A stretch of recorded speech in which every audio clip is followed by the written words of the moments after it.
Hello, this is episode 18 of this podcast. It is the case of Melanie Hall, a young woman who was murdered in Somerset, England in 1996.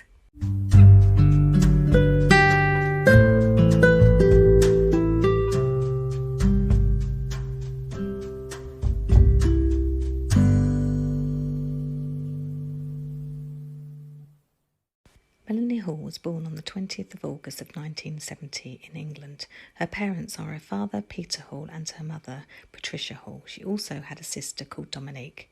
Melanie has been described by her parents as a, quote, young, vibrant daughter, unquote. After Melanie Hall left school, she attended the University of Bath, which is in the county of Somerset in England. Melanie was reported to have been extremely proud that she attended university and that she was happy when she graduated in 1995.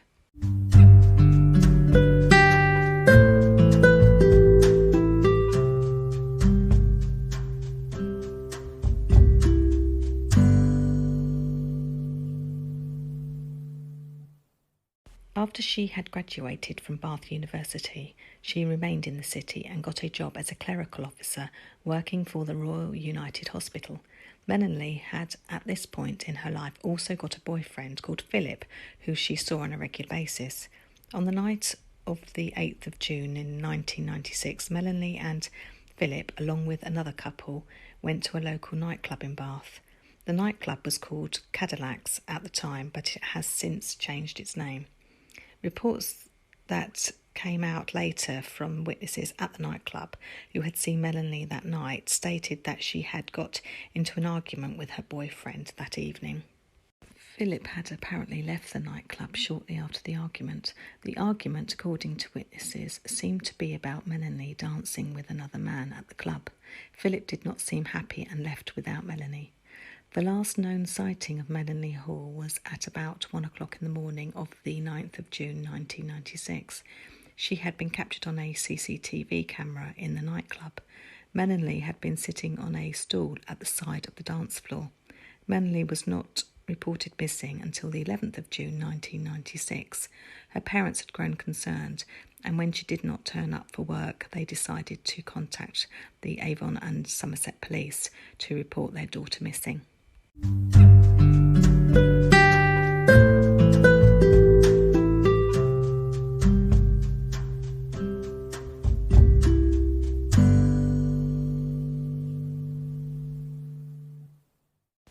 After the police had taken all of the relevant information for Melanie's parents, they began one of many searches over the years for any signs of the missing woman.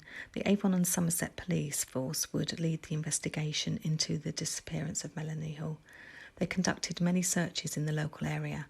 The River Avon was searched by police divers on more than one occasion, but no sign was found then of Melanie.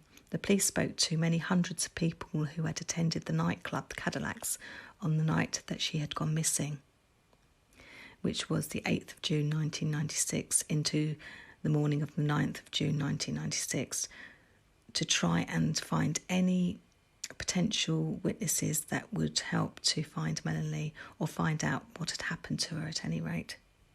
The police also spoke to local taxi drivers to see if they could shed any light on what might have happened to Melanie. They did not have very much to go on and urgently needed more information from the public, however.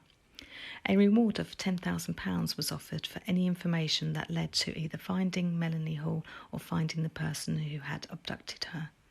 The case was covered on a popular television programme called Crime Watch UK, which had sometimes helped in other cases over the years.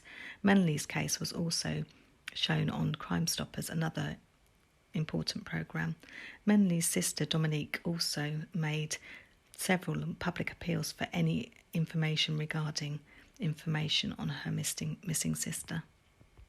However, despite all of the hard work of the local police and the many appeals that were made, no sign of Melanie Hall was found at this time. Melanie Hall was legally declared dead in November of 2004. Melanie's remains were eventually discovered on the 5th of October of 2009, over 14 years after she had disappeared. They were found by a workman who had been working along the M5 motorway heading towards Thornbury, which was 46 miles away from where Melanie Hall was last seen in Bath. The remains of Melanie were found partially buried in a field on the side of the motorway. The workmen had been due to clear up a vegetation patch on the side of the road at the time, but instead came across the human remains. The police would also find an item of jewellery which Melanie's parents were able to identify as belonging to their daughter. The remains that were found included a pelvis, a thigh bone and skull. After the bones were analysed and tests were done, the police confirmed that the remains were indeed Melanie Hall's. This confirmation came 2 days later on the 7th of October of 2009. The post-mortem discovered that Melanie had suffered severe fractures to her skull and her face. A definitive cause of death, however, could not be established due to the decomposition.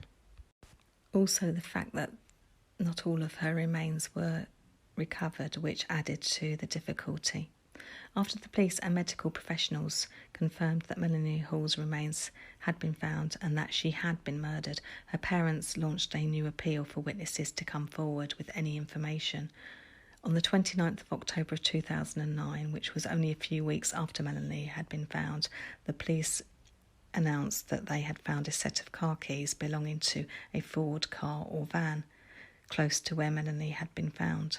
There was a fresh appeal made on Crime Watch UK, updating the public on the case and all of the latest information available.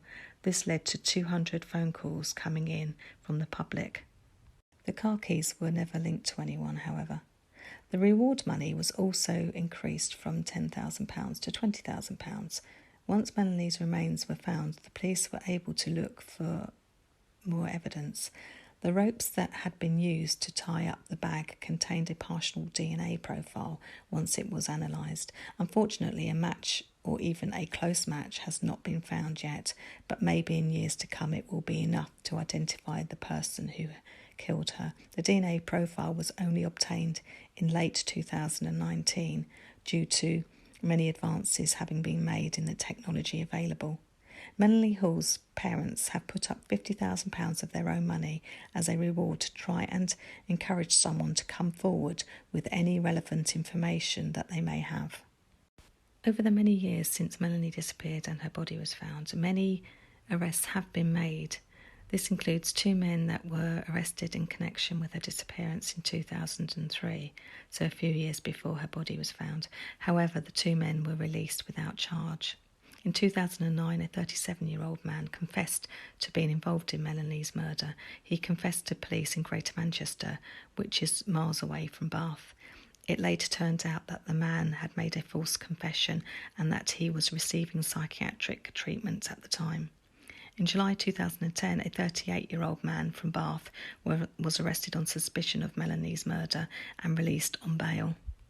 These men were not the only people to be arrested over the years in connection with Melanie Hall's murder, and although some suspects were released on bail, no one has ever been charged with Melanie Hall's murder, let alone convicted of it.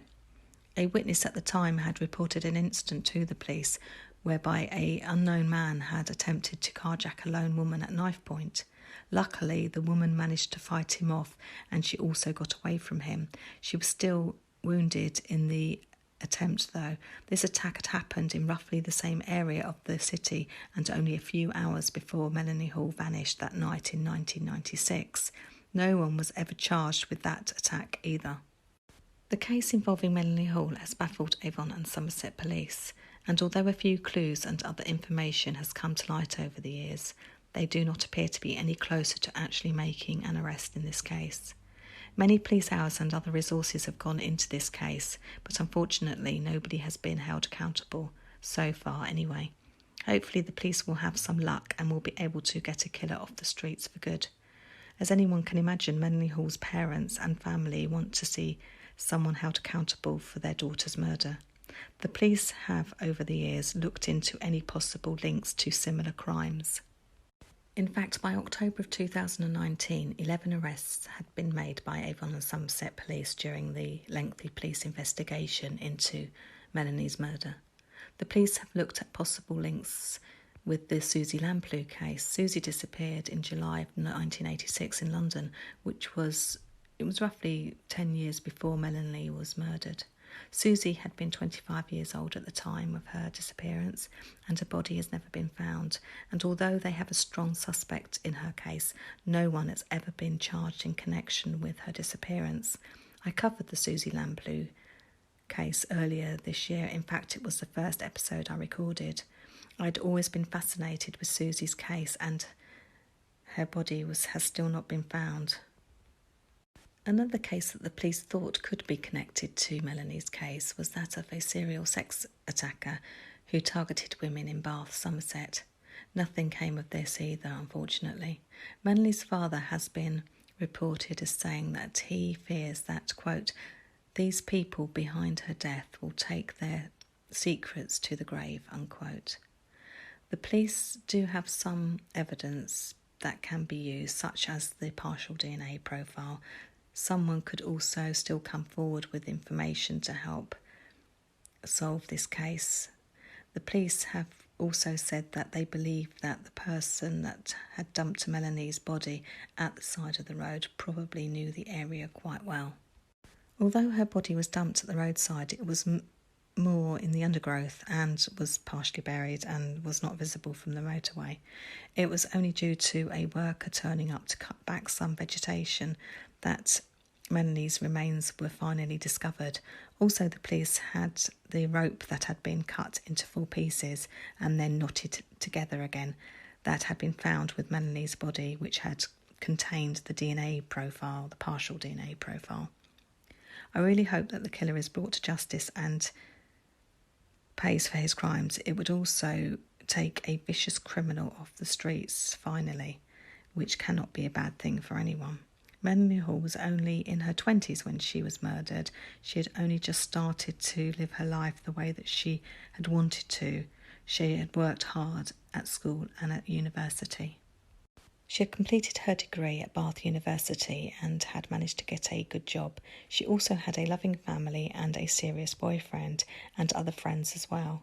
She had so much to offer the world, unlike the person who ended her short life. Although Melanie's boyfriend was initially considered by some people anyway to be the suspect, which was probably inevitable, he cooperated fully with the police and they apparently did not consider him a suspect. Just because the couple had had an argument and he had left the club early does not mean that he killed Melanie. Not everyone, thankfully, reacts that way. Some people just get cross, leave and stew on it. They don't go back and kill the person. Unfortunately, we will probably never know exactly what happened on that fateful night, but hopefully the killer will be found and punished eventually.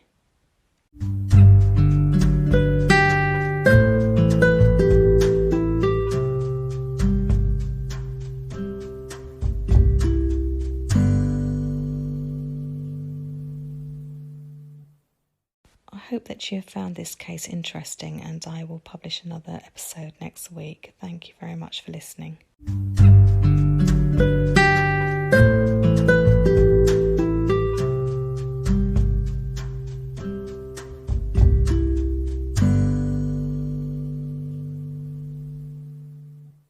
Credits for this episode go to somersetlive.co.uk, Wikipedia and Crime Watch UK.